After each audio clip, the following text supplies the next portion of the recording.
going on, people? It's the Xbot 448, and today I want to talk about, this is an interesting topic to me. It's something that we actually covered this past Saturday on next podcast, and I just wanted to make a video and kind of flesh out my thoughts on this. And it's basically what Larry Herb said about, where the money is going for Xbox. Somebody asked him about,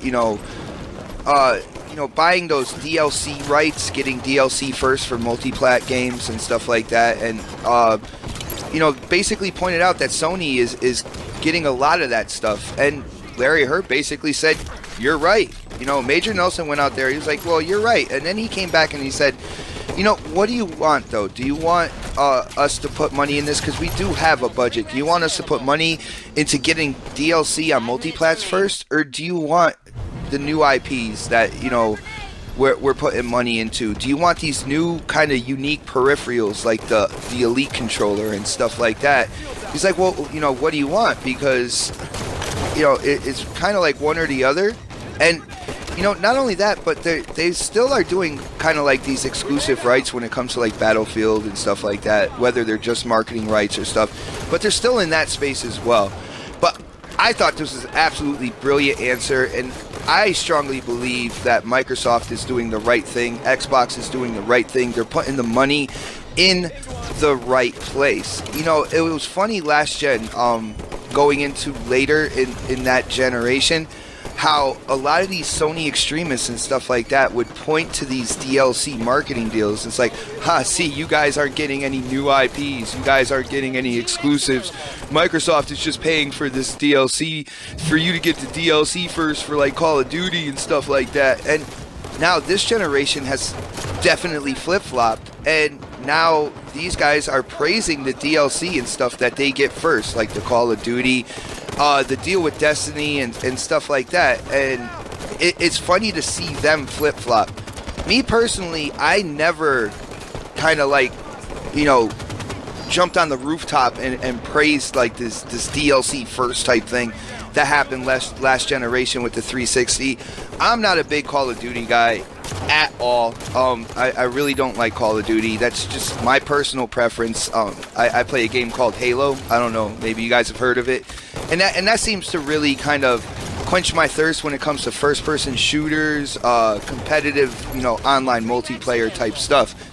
But so I never really was, a big fan of get the DLC first, on 360 for Call of Duty and stuff like that. So this generation, man, I feel like Xbox is really catering to me. Like, I know they're not listening to me personally, but I know they're listening to the community. And I really hope the community doesn't do a flip-flop here. All right? Because I know there is a lot of Call of Duty fans out there and stuff like that. And from what I'm seeing, I don't see a lot of people that are too upset about the whole getting DLC first on the Sony side, which is really cool. I mean, you get it down the line anyway. It doesn't really affect you, because if you're playing Call of Duty on Xbox, you're not playing against anybody who's getting DLC first anyway. But I don't know. I like the direction. I love the Elite controller. Not only that, I think this kind of way of thinking with Microsoft in terms of how they're going to spend their money, I think that is also what created the Design Lab, which is really unique. It's something unique to the Xbox. You don't see like Nintendo, or you don't see Sony doing something like this, where you can go online and basically design your own controller, pick your own colors, even have something laser etched into it, whether it's your gamer tag, your name, a saying, something to make the controller yours. I think that's a really awesome idea, and I'm actually hoping that they move that forward into kind of like designing the color scheme for the Xbox One S. I think that would be a good improvement on the Design Lab, and hopefully they add in more colors and stuff like that. But all in all, I think Microsoft is going in the right direction here. I think they have a really good kind of like bead on what the gamers are talking about, the Xbox community and what they want. So I'm hoping guys don't flip-flop and they're like, man, well, I miss getting that DLC first and stuff like that. Because I think this way is going to benefit us gamers a lot more. It already has. I mean, you look at Scalebound coming up. We already had Sunset Overdrive, Recore. Rise, Son of Rome. You know, new IPs are coming down the line for Xbox, and it's a really good time to be an Xbox gamer. But that's pretty much my my topic for today. As usual, you know, if you like the gameplay, you like the topic, you'll definitely hit that thumbs up button for me. And if you haven't subscribed yet, definitely subscribe.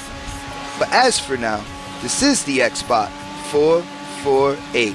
And I am definitely signing off.